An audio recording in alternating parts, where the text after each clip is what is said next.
Welcome to my village educations YouTube channel. నా పేరు Vijay. Friends, ఈ వీడియోలో నేను మీకు వరంగల్ దగ్గర ఉన్నటువంటి ఐనవోల్ మల్లన్న దేవస్థానాన్ని అయితే చూపించబోతున్నాను.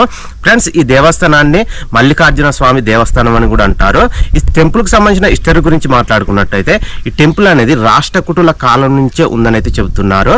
సో రాష్ట్రకూటుల కాలం తర్వాతకి వచ్చినటువంటి కళ్యాణ చాళుక్యులు అయితే ఈ టెంపుల్ ని డెవలప్ చేశారు. వాళ్ళ తర్వాతకి కాకతీయులు ఇంకా కొంత డెవలప్ అయితే చేశారు. సో ఫ్రెండ్స్, ఇప్పుడు నేను మీకు ఈ టెంపుల్ అనేది ఏ విధంగా ఉందనేది మొత్తం కూడా అయితే దగ్గరికి వెళ్ళి అయితే చూపిస్తాను. అలాగే టెంపుల్ కి సంబంధించిన హిస్టరీ గురించి కూడా ఎక్స్ప్లెయిన్ చేస్తాను. అలాగే రాణి రుద్రమదేవి ఎక్కడికైనా సరే యుద్ధానికి వెళ్ళేటప్పుడు ముందుగా ఈ టెంపుల్ దగ్గరకు వచ్చి మొక్కుకొని వెళ్ళేదట. సో తాను వచ్చి ఇక్కడ మొక్కుకున్న ప్రతిసారి కూడా ఏ యుద్ధం చేసినా కానీ అందులో విజయం అయితే సాధించేదట.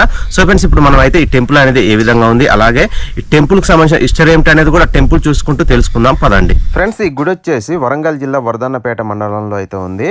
వరంగల్ నుండి 15 కిలోమీటర్ల దూరంలో ఉంటుంది. సో ఇక్కడ బ్యాక్గ్రౌండ్ లో చూస్తున్నారుగా, ఇక్కడ నుండే మనం అయితే ఐనవోలు మల్లన్న దేవస్థానం లోపలికి వెళ్ళాలన్నమాట. స్టార్టింగ్ లో చూడండి స్వాగత తోరణం ఏ విధంగా ఉందో. మనకు నార్మల్ గా వరంగల్ పోర్ట్ లో కనిపిస్తుంది కదా, సేమ్ అలాంటి స్వాగత తోరణం అనమాట. ఇది లోపలికి వెళ్ళాం, ఎందుకంటే ఇది కాకతీయుల కాలంలో నిర్మించారు కాబట్టి ఈ గుడిని, అందుకే వాళ్ళకు సంబంధించిన స్వాగత తోరణం అయితే పెట్టారు. అది మొత్తం కూడా రాతిదే అనమాట. లోపలికి వెళ్దాం. లోపలికి వెళ్ళాక లోపలికి చాలా రాతి నిర్మాణాలు అయితే ఉన్నాయి, కాకతీయులు నిర్మించినటువంటి. అవన్నీ కూడా ఇప్పుడు నేను మీకు చూపిస్తాను. అంటే ఫ్రెండ్స్, మనం ఈ గుడి లోపలికి వెళ్తుంటే స్టార్టింగ్లోనే రాతి కళాతోరణం అయితే కనిపిస్తూ ఉంటుంది. సో ఇక్కడ మీరు చూడొచ్చు, ఇది మొత్తం కూడా రాతితో చేసిందనమాట. సో అలాగే ఇలాంటి మనకైతే గుడి చుట్టూ 3 అయితే ఉంటాయి. ఇది మనకు ఎంట్రన్స్లో ఉంది. సో మొత్తం ఇక్కడ మీరు చూడొచ్చు ఎంత హైట్లో ఉందో. మనకు వరంగల్ పోర్ట్లో ఉంటుంది కదా, సేమ్ అలాంటిది అనమాట. వరంగల్ పోర్ట్లో ఉండేది పెద్దగా ఉంటుంది, కానీ ఇది కొంచెం చిన్నగా ఉందన్నమాట. ఇక్కడ నుండి మనం కొంచెం ముందుకు వెళ్ళినట్టయితే ఇక్కడ మనకైతే ఒక కళ్యాణ మండపం అయితే కనిపిస్తూ ఉంటుంది. ఇది మొత్తం కూడా రాతితో నిర్మించిందే. చూడండి, ఇక్కడ స్తంభాలు కావచ్చు, ప్రతి ఒక్కటి కూడా ఎంత పెద్దగా ఉన్నాయో. సో లోపలికి కూడా వెళ్ళి అయితే చూపిస్తాను ఇది ఏ విధంగా ఉంటుంది అనేది. సో ఇది కూడా కాకతీయుల కాలంలో నిర్మించింది అనమాట. సో చాలా పెద్దగా ఉంటుంది. ఐనవోలు మల్లన్న గుడి దగ్గర చూసుకున్నట్లయితే మనకు మొత్తం కూడా రాతి నిర్మాణాలే కనిపిస్తూ ఉంటాయి. ఈ ఐనవోలు మల్లన్నని మల్లికార్జున స్వామి అని కూడా పిలుస్తూ ఉంటారు. ఫ్రెండ్స్, అలాగే ఇక్కడ ఈ కళ్యాణ మండపం చూడండి మొత్తం కూడా ఏ విధంగా ఉందో, ఎంత హైట్లో ఉందో. కొన్న స్తంభాలు కూడా చాలా పెద్దగా ఉన్నాయి చూడండి. వీటిపైన శిల్పకళ కూడా అయితే మనకు కనిపిస్తూ ఉంటుంది. ఈ ఐనవోలు మల్లన్న స్వామికి సంబంధించిన చరిత్ర గురించి మాట్లాడుకున్నట్టయితే పూర్వం మణిమల్లాసూర్లు అనే రాక్షసులు ఉండేవాళ్ళు. వాళ్ళు బ్రహ్మ కొరకు ఘోర తపస్సు అయితే చేశారు. వాళ్ళ తపస్సును మెచ్చి బ్రహ్మ వాళ్ళకు ప్రత్యక్షమై వాళ్ళకైతే ఒక వరం అయితే ఇస్తాడు. వాళ్ళకు వరం ఇచ్చినప్పుడు వాళ్ళు ఒక కోరిక అయితే కోరుకుంటారు. ఆ కోరిక ఏమిటంటే ఎర్రబొట్టు అలాగే తెల్లబొట్టు పెట్టుకునే వాళ్ళ చేతిలో మేము మరణించకూడదు అని ఒక కోరిక అయితే కోరుకుంటాడు. దానికి బ్రహ్మ కూడా ఆ వరం అయితే వాళ్ళకి ఇచ్చేస్తాడు. సో ఆ వరం పొందిన గర్వంతో వీళ్ళు మాత్రం ఋషులు అలాగే దేవతలను అయితే హింసించడం అయితే స్టార్ట్ చేస్తారు. వీళ్ళ హింసల్ని భరించలేక దేవతలు అలాగే ఋషులు వీళ్ళందరూ కలిసి విష్ణువు దగ్గరికి అయితే వెళ్తారు. సో విష్ణువు దగ్గరికి వెళ్ళినప్పుడు విష్ణువు శివుని దగ్గరికి వెళ్ళమని అయితే చెప్తాడు.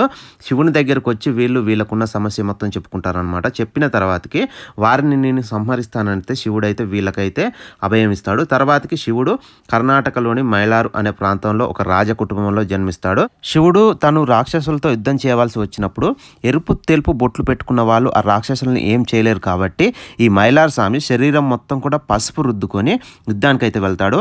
యుద్ధానికి వెళ్ళిన తర్వాతకి ఈ రాక్షసులను అయితే సంహరించడం అయితే జరుగుతుంది. సంహరించే ముందు వాళ్ళకు కొన్ని వరాలు ఇస్తాడనమాట. అప్పుడు ఆ రాక్షసులు ఈ శివుని ఒక వరం అయితే కోరుకుంటారు. అదేమిటంటే మీరు మా పేరుతో కొలవబడాలి, అలాగే మీ పాదాల కింద మా తలలు ఉండాలని అయితే వాళ్ళైతే ఒక వరాన్ని అయితే కోరుకుంటారు. అదేవిధంగా ఇక్కడున్న మల్లన్న స్వామి వాళ్ళ పేర్లతో అయితే పిలువబడడం అయితే జరుగుతుంది. అలాగే వాళ్ళ తలలు అనేది ఇప్పటికి కూడా మనం ఈ గుడి లోపల చూస్తే మల్లన్న స్వామి యొక్క కాళ్ళ దగ్గర అయితే కనిపిస్తూ ఉంటాయి. సో మీరు ఒకసారి ఈ గుడి లోపలికి వస్తే చూడొచ్చు. అలాగే ఇక్కడ మీరు చూస్తున్నారు, ఇక్కడ కూడా కొన్ని అయితే రాతి నిర్మాణాలు ఉన్నాయి. అలాగే ఇక్కడ చూసినట్టయితే ఇక్కడ ఒక నంది విగ్రహం అయితే ఉంటుంది. చాలా వరకు కాకతీయులు నిర్మించిన గుళ్ళల్లో నంది విగ్రహాలు అయితే ధ్వంసమై కనిపిస్తుంటాయి. కానీ ఈ గుడి లోపల ఉండే నంది విగ్రహం మాత్రం ఎలాంటి డ్యామేజ్ లేకుండా అయితే మనకైతే కనిపిస్తుంటుంది. సో ఇక్కడ మీరు చూడొచ్చు, నేను చూపిస్తాను. పురాతనమైన గుళ్ళల్లోకి ఎందులోకి వెళ్ళాలంటే ఇందులో నంది విగ్రహాలు అనేది ఎంతో కొంత ధ్వంసం చేయబడి అయితే ఉంటాయి. కానీ ఈ గుళ్ళో ఉన్న నంది విగ్రహం మాత్రం ఎలాంటి డ్యామేజ్ లేకుండా అయితే ఉంది. సార్ మీకు అక్కడ ఉంది, చూపిస్తాను చూడండి. సో ఇక్కడ మీరు ఈ నంది విగ్రహాన్ని చూడొచ్చు, ఎలాంటి డ్యామేజ్ లేకుండా ఎంత అందంగా ఉందో చూడండి ఈ నంది విగ్రహం అనేది. అలాగే ఈ నంది విగ్రహం చాలా పెద్దగా ఉంది చూడొచ్చు మీరు.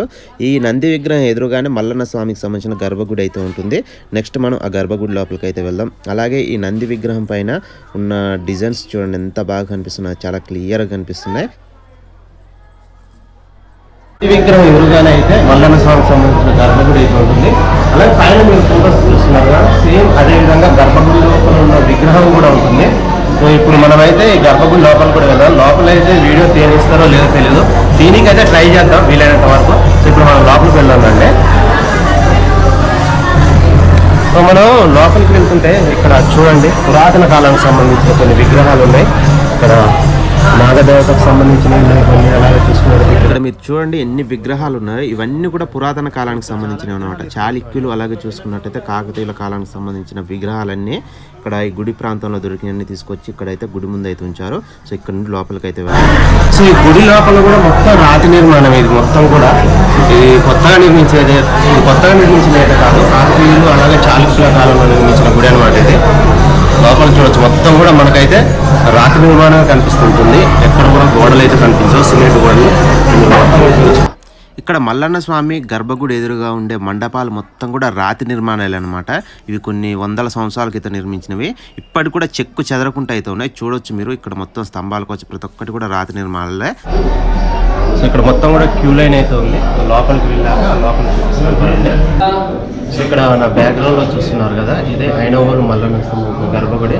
సో లోపల మల్లన్న స్వామికి సంబంధించిన విగ్రహం ఏ విధంగా ఉందో చూడండి ఒకసారి.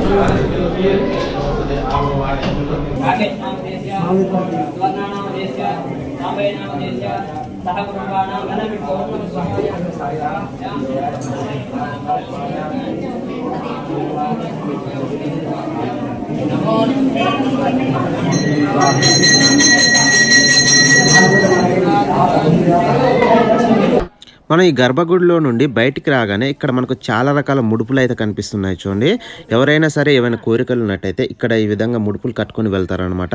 ఈ విధంగా ముడుపులు కడితే వాళ్ళ కోరికలు అనేది తొందరగా నెరవేరుతాయని అయితే ఇక్కడ వాళ్ళైతే నమ్ముతూ ఉంటారు. అందుకే ఇక్కడ ప్రతి ఒక్కరు కూడా ముడుపులు అనేది ఏ విధంగా కట్టారో చూడండి. సో ఇక్కడ నుండి బయటికి వెళ్ళినట్టయితే బయట అయితే మనకు పట్నం అనేది వేస్తూ ఉంటారు. అంటే అక్కడ మల్లన్న స్వామికి సంబంధించిన పెళ్లి అనేది చేస్తూ ఉంటారు. సో అలా చేయడం వల్ల మనకి ఏదైనా కోరికలు ఉన్నట్టయితే అవి తొందరగా నెరవేరుతాయని, అలాగే పెళ్లి కాని వాళ్ళకు తొందరగా పెళ్లి అవుతుందని అయితే నమ్ముతూ ఉంటారు. సో మన ఈ గుడి లోపల ఎక్కడ చూసినా కానీ మొత్తం కూడా రాతి నిర్మాణాలే కనిపిస్తున్నాయి. సో మీరు చూసారుగా లోపల ఏ విధంగా ఉందో. అలాగే ఈ ప్రహరీ గోడ కూడా మొత్తం అయితే రాతితో నిర్మించింది అనమాట. ఇక్కడ కింద ఉన్న ఫ్లోరింగ్ కావచ్చు ప్రతి ఒక్కటి అసలు ఇక్కడ మొత్తం రాతి నిర్మాణాలు గుడి లోపల ఉన్నాయి. మొత్తం కూడా చూడొచ్చు మీరు ఒకసారి, రాతితో నిర్మించింది మీరు చూడొచ్చు మొత్తం కూడా. మనం ఈ మల్లన్న స్వామి గుడి లోపల నుండి బయటికి రాగానే ఇక్కడ పట్నం అనేది వేస్తుంటారు. మల్లన్న స్వామి పెళ్లి అనేది చేస్తుంటారు. మల్లన్న స్వామికి 2 భార్యలు. ఇందులో మొదటి భార్య పేరు వచ్చేసి బలిజ మేడాలమ్మ, ఈమె కర్ణాటక ప్రాంతానికి సంబంధించిన. రెండో భార్య పేరు వచ్చేసి గొల్లకేతమ్మ, ఈమెది వచ్చేసి మహబూబ్ నగర్ జిల్లా కొల్లాపూరు. మల్లన్న స్వామిని కండేల్ రాయుడు అని కూడా పిలుస్తుంటారు. ఈయన కర్ణాటక నుండి మహారాష్ట్ర వరకు అయితే పరిపాలించాడు. అయినా సరే మన ప్లేస్లో ఎందుకు మొక్కుతున్నారంటే మహబూబ్ నగర్ జిల్లాలో ఉన్న ఈ గొల్లకేతమ్మని పెళ్లి చేసుకోవడం వల్ల మన ప్రాంతంలో ఉన్న గొల్ల కుర్మ యాదవులు వీళ్ళందరూ కూడా మన ఆడపడుచుని చేసుకున్నారన్న ఉద్దేశంతో అయితే ఈ మల్లన్న స్వామిని అయితే మొక్కుతుంటారు. అలాగే ఇక్కడ మీరు చూడండి మొత్తం కూడా పట్నం అనేది ఏ విధంగా వేస్తున్నారు.